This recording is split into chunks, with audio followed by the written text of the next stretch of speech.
Alors nous allons continuer notre série sur la vie de Jésus et aujourd'hui on va parler du complot contre Jésus qui fait suite directement à l'histoire de Lazare. On va voir comment ces choses s'enchaînent, mais avant ça, un mot de prière. Bien Seigneur, lorsque nous venons à ta parole, nous sommes surpris d'y rencontrer autant l'amour, la grâce, la compassion que la violence, la méchanceté et la haine. C'est l'histoire de l'humanité, c'est l'histoire de l'humanité dans sa relation avec toi. Merci Seigneur pour ce culte, merci pour ces réflexions que nous avons pu faire dans les lectures précédentes et dans les chants et dans les partages. Et maintenant que nous venons à ton histoire, l'histoire de Jésus elle-même, que nous puissions être touchés, que nous puissions être instruits, encouragés ou corrigés si nous en avons besoin. Nous demandons que cette parole entre profondément en nous et qu'elle porte des fruits. Au nom de Jésus. Amen. Eh bien, si vous êtes là depuis 2 ans, vous avez découvert avec moi, au travers des 4 évangiles, que Jésus était véritablement le Fils de Dieu, qui était venu sur terre et qui s'était incarné. Et on se demande pourquoi, en lisant les évangiles, on trouve tout à coup une grande quantité de démons, de maladies, d'esprits ou de gens qui s'opposent à Jésus. Mais pensez-y, pendant que Jésus était près de son Père, au ciel, et qu'il avait tous les attributs de la divinité, c'était quasiment impossible pour les forces du mal de l'atteindre. Mais maintenant qu'il est dans un corps physique, et qu'il vit sur la terre, et qu'il est vulnérable comme nous, eh bien, c'est normal de rencontrer dans les évangiles toute cette opposition à Jésus. Quel meilleur moment que d'essayer que de le détruire que le moment où il se rend le plus vulnérable.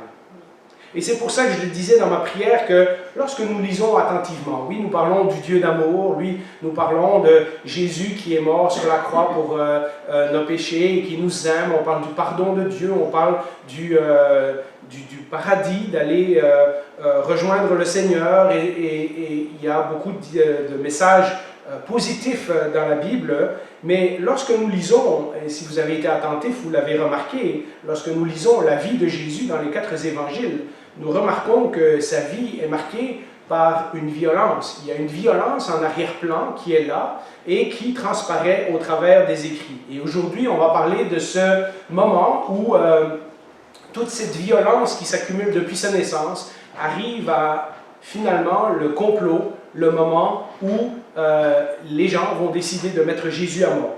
Et si vous êtes dans l'évangile de Jean, on est dans Jean chapitre 11, il reste encore 10 chapitres. Mais à partir de maintenant, Jean, l'évangéliste, va se concentrer sur la dernière semaine de la vie de Jésus. Et c'est la même chose dans les 4 évangiles, entre 30 et 50% de l'histoire de Jésus concerne sa mort. Et donc, il faut être conscient de ça, même si nous sommes que dans Jean chapitre 11, nous arrivons à la fin du ministère de Jésus, à la fin de ces 3 ans et demi, où il a travaillé et il a prêché la venue du royaume et tout ce qu'on a vu depuis 2 ans. J'ai appelé le prochain paragraphe « Tentative manquée » parce qu'en réalité, lorsqu'on remonte jusqu'au tout début des évangiles, les évangiles nous disent que déjà à sa naissance, les forces du mal se sont liguées pour essayer d'exterminer Jésus. Vous vous rappelez cette histoire? Lorsqu'Hérode a appris, on l'a vu à Noël plusieurs années de suite, lorsque Hérode a appris la naissance du futur roi des Juifs, au lieu d'aller l'adorer, il s'est enquéri de où serait né le bébé d'après les Écritures. D'après les Écritures, hein? Donc, il sait que c'est une promesse de l'Écriture, et pourtant, il décide qu'il va aller se débarrasser de Jésus. Et comme ce n'est pas suffisant, et qu'il n'est pas sûr, et qu'il ne veut pas rater son coup, il fait tuer tous les bébés à Bethléem à cette époque-là. Ça, c'est dans Matthieu chapitre 2, verset 13. Mais quand on continue dans la vie de Jésus, et quand on commence avec le ministère de Jésus, eh bien, nous apprenons que Jésus a commencé son ministère dans la synagogue à Nazareth. Et lors de sa première prédication à Nazareth, lorsqu'il a dit que la promesse que Dieu avait donnée à Ésaïe il y a des centaines d'années venait de s'accomplir devant leurs yeux, la foule, les gens de son village, les gens qui le connaissent, ont essayé de le pousser en bas d'une colline parce qu'ils pensaient qu'il blasphémait. Vous vous rappelez, ça c'est aussi un message qu'on a vu, c'est dans Luc chapitre 4, entre autres. Et puis plus tard, nous avons vu que lorsque Jésus commence à faire des guérisons, on a parlé plusieurs fois des guérisons dans les dernières semaines, eh bien nous avons vu que Jésus a guéri un homme dans une synagogue à Capernaum, mais il l'a guéri un jour de sabbat. Et tout de suite, ça a attiré l'opposition maintenant des chefs religieux. Là, on ne parle plus d'Hérode, on ne parle plus des gens de son village, là, on parle des religieux de son époque. Nous lisons dans Marc chapitre 3, verset 6. Les pharisiens sortirent et tinrent aussitôt conseil avec les Hérodiens, ça c'est ceux qui étaient du parti de Hérode, sur les moyens de le faire mourir. Et donc très tôt dans son ministère, en fait dès le début de son ministère, puisque cet épisode se passe tout de suite après la tentation dans le désert, dès le début de son ministère, Jésus va rencontrer une forte opposition, une opposition tellement forte que les gens en veulent à sa vie. Mais dans les derniers mois, on a vu que Jésus se dirigeait vers Jérusalem et c'est petit à petit pour accomplir le plan que Dieu avait prédestiné. Et on a vu que c'est à Jérusalem, le pouvoir du siège religieux, que Jésus va subir les plus vives réactions. On le voit beaucoup dans l'évangile de Jean, parce que l'évangile de Jean en particulier se concentre sur le ministère de Jésus en Judée et il parle très très peu de la Galilée. Mais pour vous faire un résumé de l'évangile de Jean, et ce sont tous des messages qu'on a vus dans le passé, je vous invite à retourner les voir. Dans Jean 5, vous vous rappelez, il avait guéri quelqu'un et puis il s'était prétendu l'égal de Dieu et les chefs religieux avaient essayé de le tuer à ce moment-là. Dans Jean 7, à la fête des tabernacles, on en a parlé il y a quelques mois, peut-être un an ou deux après le premier incident où Jésus avait guéri quelqu'un le jour du sabbat, un an après, les gens s'en rappellent encore. Ils sont encore en colère contre lui. Donc lorsque Jésus retourne à la fête des tabernacles, ils ont la rancune tenace et ils essayent de nouveau de le mettre à mort pour avoir prétendument s'être fait égal à Dieu.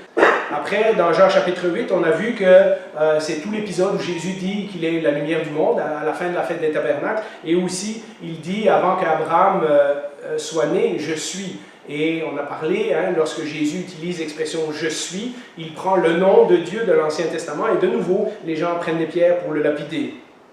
Dans Jean 10, on en a parlé aussi très récemment, quelques mois après la fête de la dédicace, à la fête de la dédicace, pardon, qui serait à peu près l'équivalent de notre Noël à nous, ils essaient encore de le tuer parce qu'il a dit « Le Père et moi, nous sommes un ». Ça, c'est après qu'il a dit « Je suis le bon berger », etc. Donc, vous voyez, quand on regarde l'évangile de Jean, Jean nous a prévenu que Jésus se dirige vers une confrontation finale.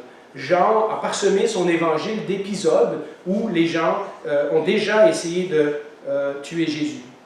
Mais là, nous arrivons à, j'ai pris le titre d'un film, Danger immédiat. Nous arrivons à une situation où tout de suite après la résurrection de Lazare, il y a à ce moment-là le complot final qui, dans 3 mois à peu près, va mener à la mort de Jésus. Nous sommes quelques semaines plus tard, donc quelques semaines après la fête de la dédicace, quelques semaines après que les Juifs ont déjà essayé de le tuer à plusieurs reprises. Donc il y avait eu la fête des tabernacles au mois de septembre, où ils ont essayé de tuer Jésus. Il y a eu la fête de la dédicace, qui est à peu près notre Noël, où ils ont essayé de tuer Jésus. Et là, nous sommes entre Noël et Pâques, Pâques où Jésus va mourir, et nous sommes dans cette période de 3 ou 4 mois où il va y avoir encore quelques histoires. On va voir dans quelques semaines la guérison de l'aveugle Bartimée, et on va parler aussi de la femme qui a mis le parfum sur les pieds de Jésus. Mais il reste quelques épisodes, mais en fait on approche des dernières semaines de la vie de Jésus. Et nous lisons dans Jean chapitre 11 pour faire la suite du message de Lazare que nous avons fait la semaine passée. Et vous vous rappelez comment cette histoire finit, d'abord, il y a une conséquence réjouissante. Beaucoup de Juifs qui étaient venus auprès de Marie et qui virent ce que Jésus avait fait, crurent en lui. Alors, Juifs, je vous l'ai dit dans l'évangile de Jean, ça parle toujours des habitants de Jérusalem, en particulier les Juifs religieux. Mais j'ai arrêté là la phrase, mais le texte continue, et je voulais garder ça pour aujourd'hui. Mais quelques-uns d'entre eux allèrent trouver les pharisiens et leur racontèrent ce que Jésus avait fait. Alors les chefs des prêtres et les pharisiens rassemblèrent le Sanhédrin et dirent « Qu'allons-nous faire? En effet, cet homme fait beaucoup de signes miraculeux. » Et le texte continue « Si nous le laissons faire, Écoutez bien ceci, hein. Tous croiront en lui, et les Romains viendront détruire notre ville et notre nation. L'un d'eux, Caïphe, qui était grand prêtre cette année-là, leur dit, vous n'y comprenez rien, vous ne réfléchissez pas qu'il est dans notre intérêt qu'un seul homme meure pour le peuple et que la nation tout entière ne disparaisse. Et donc, si vous comprenez ce que Caïphe est en train de dire, c'est il faut exécuter Jésus, sinon on est dans le trou. Tout ça, ça se passe tout de suite après la résurrection de Lazare. Hein? Et pourtant, Jésus avait déjà ramené des gens à la vie. On a vu il y a très longtemps que Jésus avait ressuscité la fille de Jairus et puis le fils de la veuve de Naïn. Et pourquoi il n'y a pas eu d'opposition à ce moment-là? Pensez-y, Jésus est en Galilée à ce moment-là. C'est au début de son ministère. Il n'a pas encore fait tous les enseignements choquants qu'il va faire en cours de route. C'est des petits villages, c'est loin de Jérusalem. Les pharisiens qui sont dans ces régions-là sont beaucoup moins influents que les gens qui sont dans la capitale. Et c'était de petites foules. Donc, c'est passé plus ou moins inaperçu. D'ailleurs, à la résurrection de la fille de Jairus, Jésus avait dit au groupe qui était là, n'en parlez pas trop fort, hein, parce qu'il savait que ça allait empêcher son ministère. Tandis que la résurrection de Lazare, si vous étiez là les 2 dernières semaines, vous vous en rappelez, c'est à Béthanie. Béthanie, c'est à 3-4 kilomètres de Jérusalem, c'est la banlieue, hein, c'est comme Longueuil par rapport à Montréal, c'est à quelques kilomètres. Et puis c'est devant une foule locale, puisqu'on a lu que Marthe et Marie avaient beaucoup d'amis à Jérusalem qui étaient venus voir et qui étaient venus faire le deuil avec eux. Et c'est pas loin de la capitale, et c'est pas loin du temple, et c'est pas loin d'où sont toutes les autorités et les chefs religieux. Et le texte qu'on a lu nous dit qu'il y a eu des Juifs, donc des habitants de Jérusalem, qui ont commencé à croire à Jésus à cause de la résurrection de Lazare. Donc ça représente une menace, un danger immédiat. Là, c'est plus un prophète qui est quelque part en Galilée qui fait des miracles. C'est un gars qui est dans leur cour arrière et qui fait des choses extraordinaires comme ramener des morts à la vie. Et ça les dérange beaucoup. Déjà quelque temps avant, quand les pharisiens avaient essayé de piéger Jésus de différentes façons, ils vont encore le faire plusieurs fois d'ici la fin de sa vie. Et puis alors, lorsque Jésus a guéri l'aveugle de naissance, vous vous rappelez toute cette histoire qu'on a vue également, qu'ils ont essayé d'abord de discréditer le malade, ils ont essayé de discréditer le miracle, ils ont essayé de discréditer les parents, et puis ils ont essayé même de discréditer Jésus, et ça s'est retourné contre eux. Vous vous rappelez avec cet homme qui dit moi je ne sais pas, mais j'étais aveugle et maintenant je vois. Vous aussi, vous voulez devenir ses disciples? Et alors il se fait chasser de la synagogue à ce moment-là. Maintenant, ils ont tout essayé, il faut essayer autre chose, une mesure plus radicale. Et la solution à laquelle ils aboutissent, c'est la mort. Une foule de Juifs, ça c'est quelques semaines après, hein, une foule de Juifs apprirent que Jésus était à Béthanie. Ils y vinrent non seulement à cause de lui, mais aussi pour voir Lazare qu'il avait ressuscité. Les chefs des prêtres décidèrent de faire mourir aussi Lazare, parce que beaucoup de Juifs les quittaient et croyaient en Jésus à cause de lui. Donc on va tuer tous les témoins. Hein. On va s'arranger que le miracle n'a jamais eu lieu. Comme on ne peut pas discréditer le miracle, hein, on va s'arranger pour les tuer. Alors qui est ce Sanhédrin? Qui sont ces fameux chefs religieux dont on parle? Eh bien, dans le peuple juif, vous savez, ils étaient dominés par les Romains, mais il y avait un genre d'organisme qui s'appelait le Sanhédrin. C'était l'organisme le plus important pour diriger les affaires culturelles et religieuses d'Israël. C'était un petit peu comme si aujourd'hui on prenait, mettons, le Parlement et la Cour suprême, donc les juges et ceux qui font les lois, et c'était un peu ça le Sanhédrin. C'était tous les gens qui faisaient les lois. Maintenant, au niveau de l'autorité militaire, ils n'avaient aucune autorité. Ils ne pouvaient pas mettre quelqu'un mort, ils ne pouvaient pas envoyer des troupes, ce n'est pas eux qui faisaient la loi, c'était les Romains.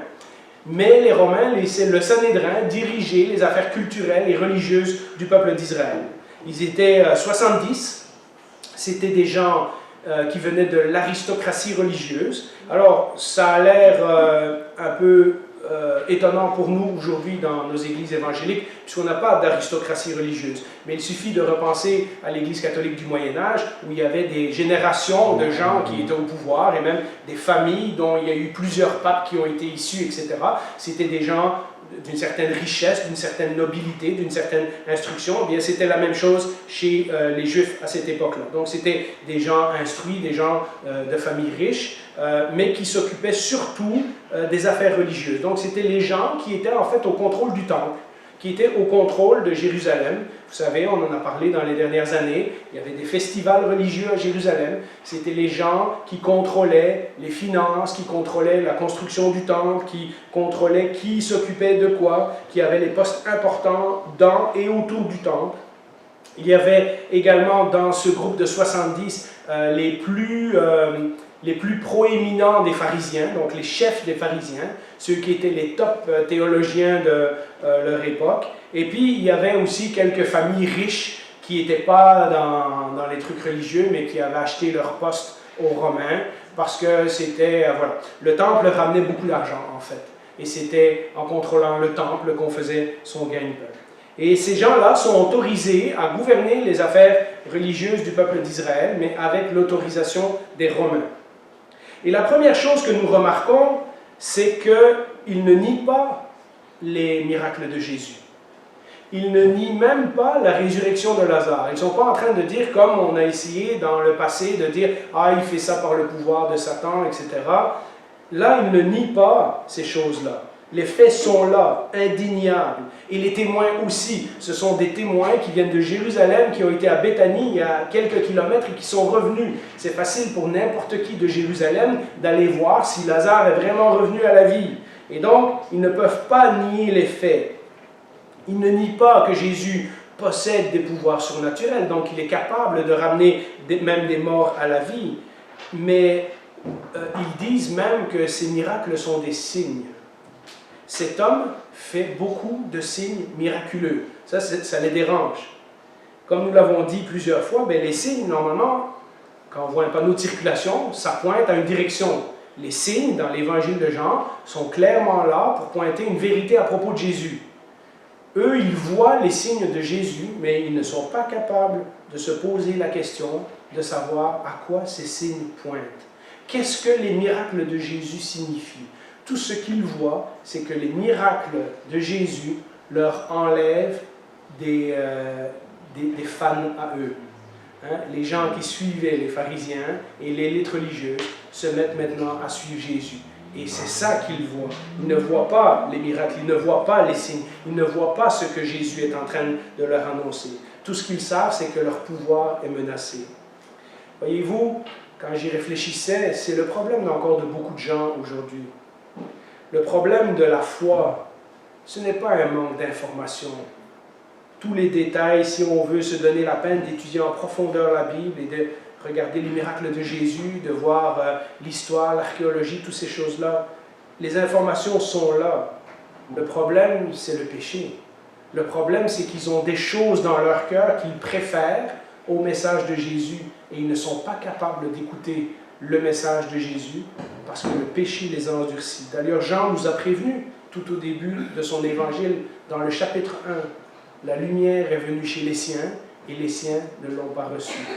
Il n'a pas dit, il y a un messager obscur qui est venu, puis les gens n'ont pas compris qu'il était le Messie. Non, non, la lumière qui était près de Dieu, qui était avec Dieu, la lumière est venue chez les siens et les siens ne l'ont pas reçue. Jean nous a prévenus, et c'est ce qu'on voit dans tout l'évangile de Jean, que le péché endurcit le cœur des gens et ils ne croient pas en Jésus, malgré que toutes les preuves sont en plein devant leurs yeux. Comme quoi, mes amis, et on en a déjà parlé quand on a vu quand Hérode fait réunir les scribes et les chefs de la loi et qu'il leur dit où va naître le Messie. On avait déjà dit à cette occasion-là, c'est quand même étonnant qu'ils ont lu l'Écriture, qu'ils ont trouvé le village où Jésus devait naître et il n'y en a pas un d'entre eux qui est allé voir si Jésus était vraiment le Messie. Eh bien, on assiste à la même chose dans l'Évangile de Jean.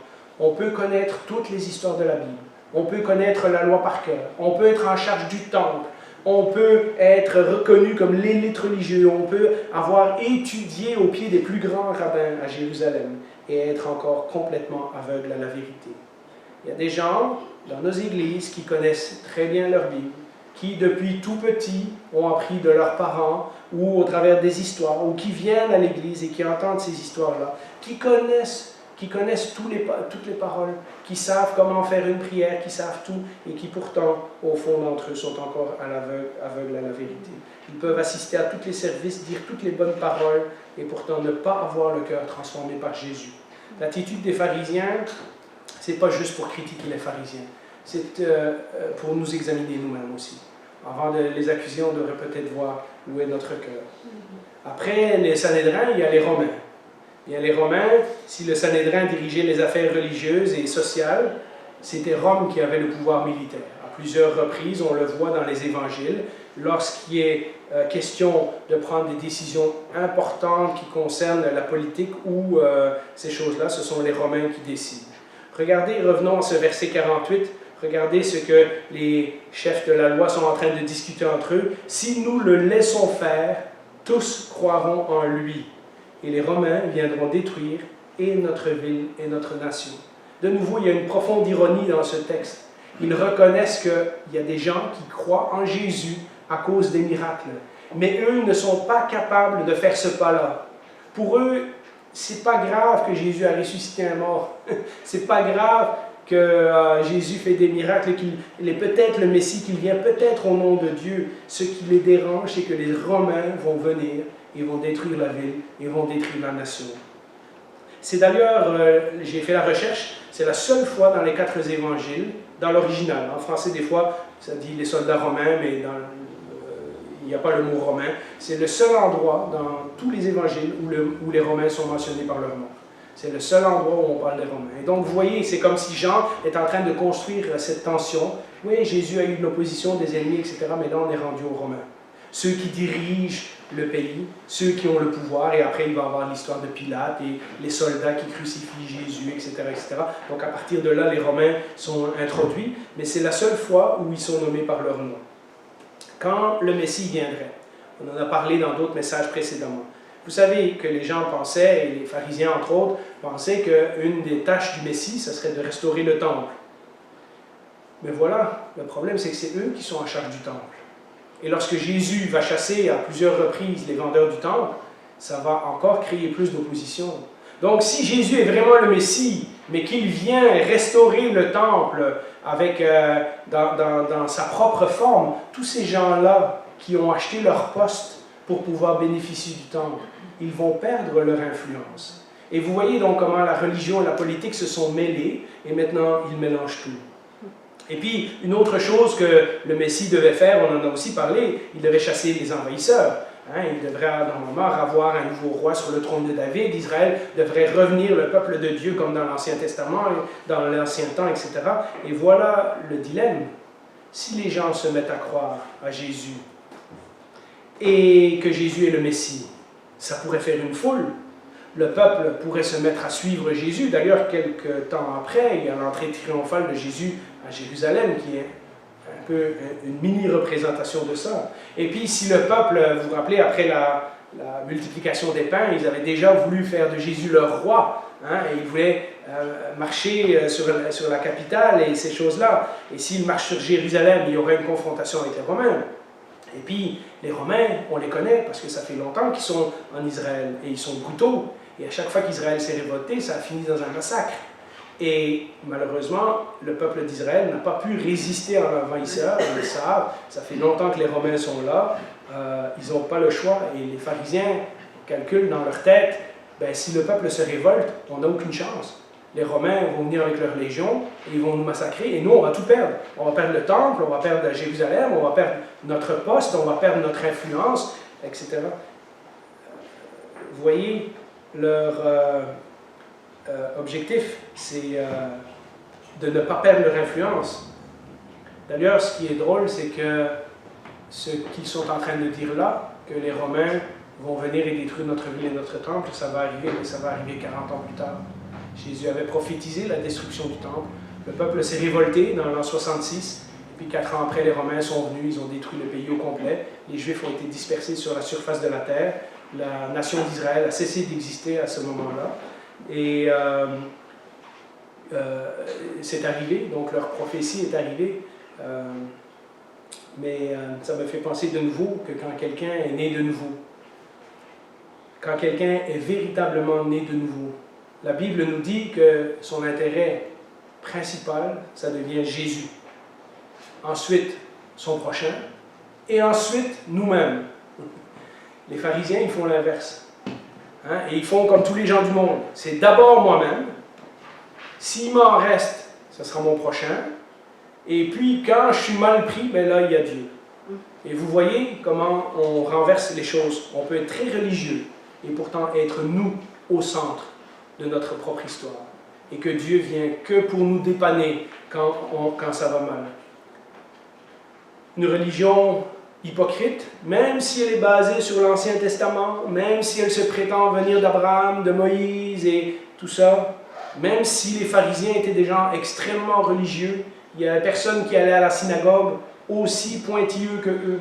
Vous savez, quand l'apôtre Paul s'est converti, il a dit « Moi, j'étais le plus zélé de tous les pharisiens. Hein, j'avais obéi à toutes les lois, j'avais tout fait, etc. » On peut être extrêmement religieux et être quand même complètement un hypocrite. Être centré sur nos propres efforts et nos propres intérêts. Les chefs religieux, ils sont avant tout préoccupés par leur perte d'influence. Vous relirez, ici, c'est une profonde ironie que ces gens-là voient tout ce que Jésus fait et ça les amène à toutes les mauvaises conclusions.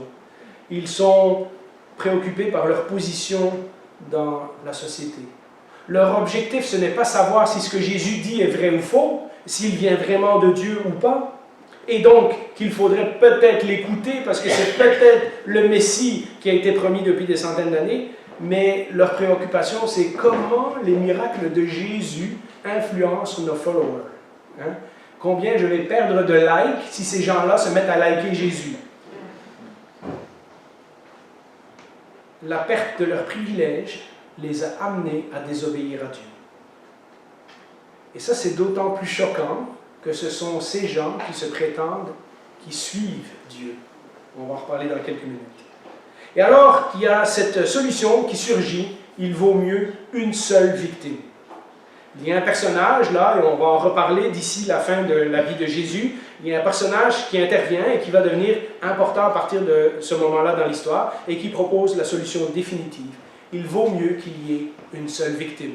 Nous lisons ça, on reprend le texte où je l'avais arrêté tantôt. L'un d'eux, Caïphe, qui était grand prêtre cette année-là, leur dit « Vous n'y comprenez rien, vous ne réfléchissez pas qu'il est dans notre intérêt qu'un seul homme meure pour le peuple et que la nation tout entière ne disparaisse pas. » Or, il ne dit pas cela de lui-même, mais comme il était grand prêtre cette année-là, il prophétisa que Jésus devait mourir pour la nation. Et ce n'était pas pour la nation seulement, c'était aussi afin de réunir en un seul corps les enfants de Dieu dispersés. Jean nous met une petite note là, on va en parler dans quelques minutes. C'est le grand prêtre. Le grand prêtre, dans l'Ancien Testament, il est appelé le souverain sacrificateur. Hein? Si vous avez lu votre Louis II, vous savez, c'est ce mot-là. C'est celui qui entrait dans le lieu très saint une fois par année pour offrir le sacrifice pour le pardon des péchés pour tout le peuple. Donc, c'est la personne la plus importante dans la hiérarchie religieuse du temple. Normalement, quand on lit l'Ancien Testament, on voit que ce poste-là était renouvelé chaque année et que c'était une différente personne d'un différent groupe de Lévites qui prenaient le poste. Mais grâce à ses contacts avec les Romains, Caïphe était resté à ce poste-là pendant 18 ans. Et avant ça, Anne, vous vous rappelez, on a parlé de la mort de Jésus, Anne, son beau-père, avait aussi été plusieurs années en charge du temple, et je pense qu'un des fils de Caïphe va continuer ce poste-là encore pendant plusieurs années. Et donc, ils se sont établis, c'est la famille qui gère le temple, c'est eux, c'est lui, pensez-y, c'est lui, le gars le plus important dans le peuple d'Israël. C'est lui qui a ce rôle hyper sérieux d'aller une fois par année dans le lieu où personne ne rentre jamais, entrer dans la présence de Dieu. Et si vous lisez dans Exode et dans Lévitique et tout ça, combien il fallait qu'il se purifie, qu'il se lave, qu'il offre des sacrifices avant de rentrer là pour être sûr de ne pas rentrer de façon impure devant le Seigneur. C'est ce gars-là qui est en train de dire « Vaut mieux mettre Jésus en moi ».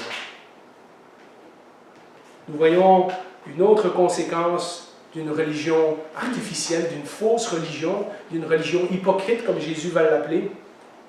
La justification, la rationalisation. On est en charge du peuple, mais dans ce cas-ci, parce que notre pouvoir est menacé, il faut qu'on se trouve une excuse pour se débarrasser de Jésus. Il faut qu'on justifie le mal qu'on s'apprête à commettre en disant c'est pour le bien du peuple, c'est pour le bien du temple, c'est pour le bien de nous qui sommes au contrôle de ce pays. Il y a une profonde ironie dans ce conseil.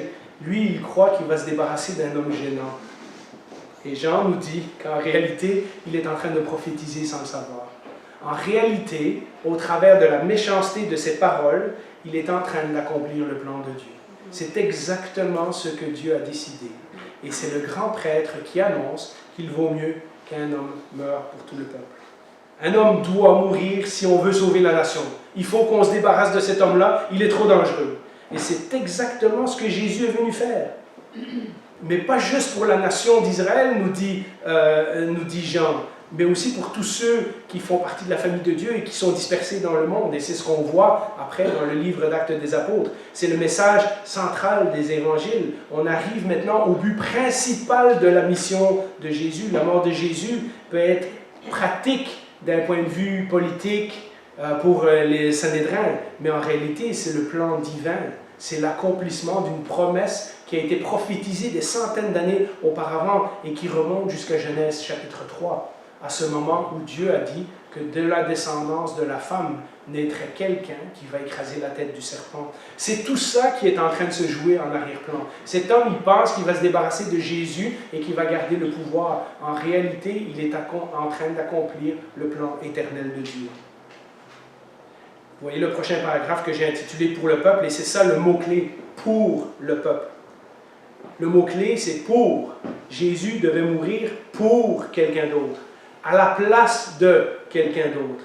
C'est le langage, en fait, qu'on retrouve dans les sacrifices du temple. C'est le langage qu'on trouve dans tout l'Ancien Testament. À chaque fois qu'un agneau était sacrifié, c'était pour couvrir les péchés de quelqu'un ou pour couvrir les péchés du peuple.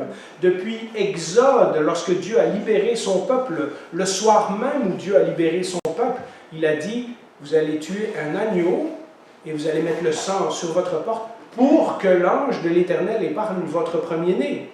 Et puis après, on voit, quand Dieu a instauré les sacrifices dans le tabernacle et ensuite dans le temple à Jérusalem, comment tous les jours, 2 fois par jour, il y avait des sacrifices et il y avait toutes les fêtes et tous les rituels qu'il fallait faire. À chaque fois, il faut qu'un animal innocent, sans tache et sans défaut, soit sacrifié pour pardonner les péchés de quelqu'un.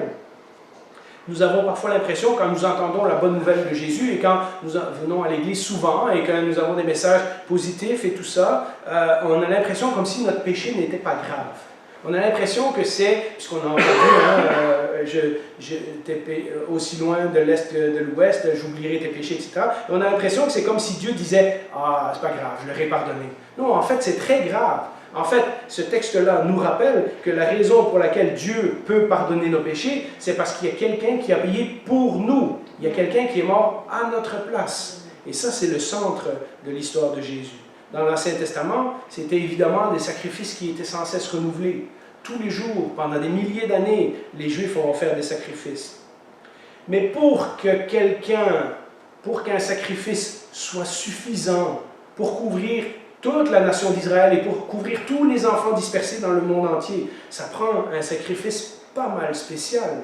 Ça prend un sacrifice parfait. Ça prend un sacrifice, un agneau parfait qui est mis à mort une fois pour toutes et qui a des conséquences éternelles pour ne pas devoir reproduire ce sacrifice à répétition.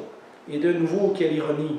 Celui, le grand prêtre, qui offre cet agneau une fois par année pour le pardon des péchés de tout le peuple ne se rend pas compte que sa décision est en train d'apporter le sacrifice parfait une fois de Dieu pour toutes, qui va être accompli dans quelques semaines à la croix.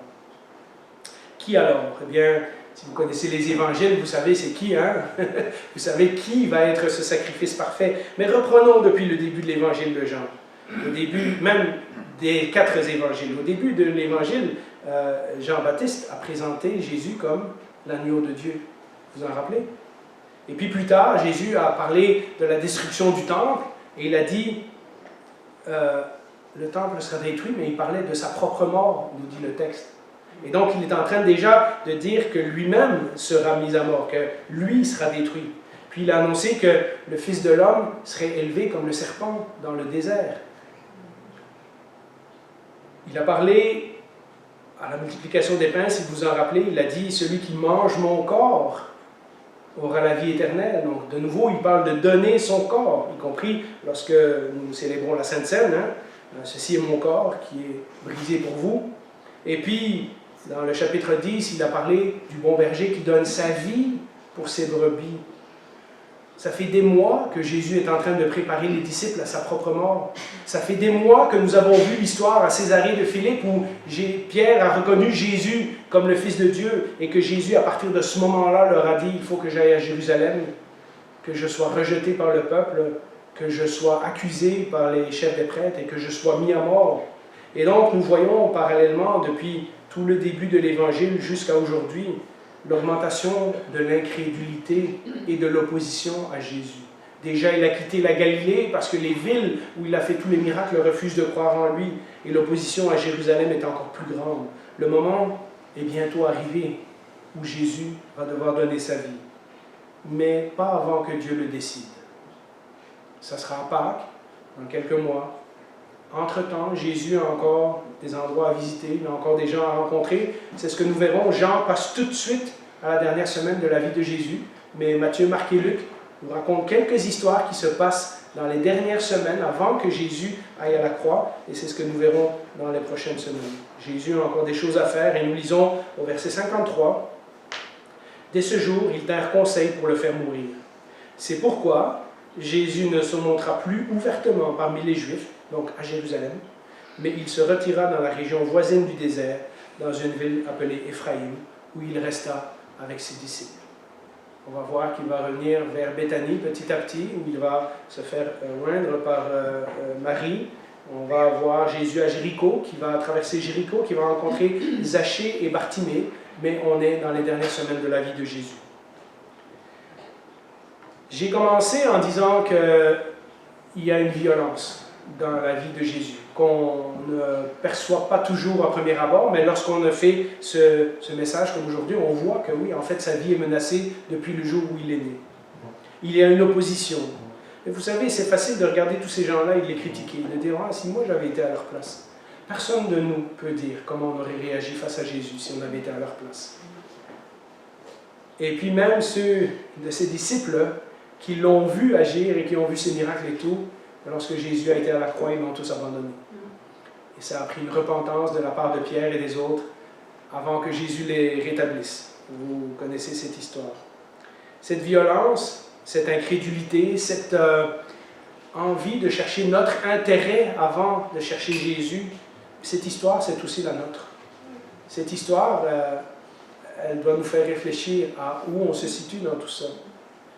Nous parlons régulièrement de la mort de Jésus. Si vous lisez toutes les lettres du Nouveau Testament, l'apôtre Paul en parle abondamment. Nous parlons régulièrement de la mort et de la résurrection de Jésus, bien sûr. Nous n'en parlons pas parce que nous aimons la violence, ou parce que nous sommes sadiques, ou parce que nous aimons toutes ces histoires sombres où la vie de Jésus est menacée. Nous en parlons parce que c'est cet événement qui a apporté le salut à toute l'humanité. C'est par cet événement que l'apôtre Jean nous dit que Dieu a décidé de rassembler auprès de lui tous ses enfants dispersés dans le monde. Sans cela, nous n'aurions pas de futur et nous n'aurions pas d'espérance. Et donc, nous nous rappelons régulièrement de la mort de Jésus pour cette raison-là, parce que c'est dans lui qu'est tout notre salut, toute notre espérance, tout notre futur est en Jésus. Alors on peut dire à la fin d'un message comme celui-ci, merci Jésus.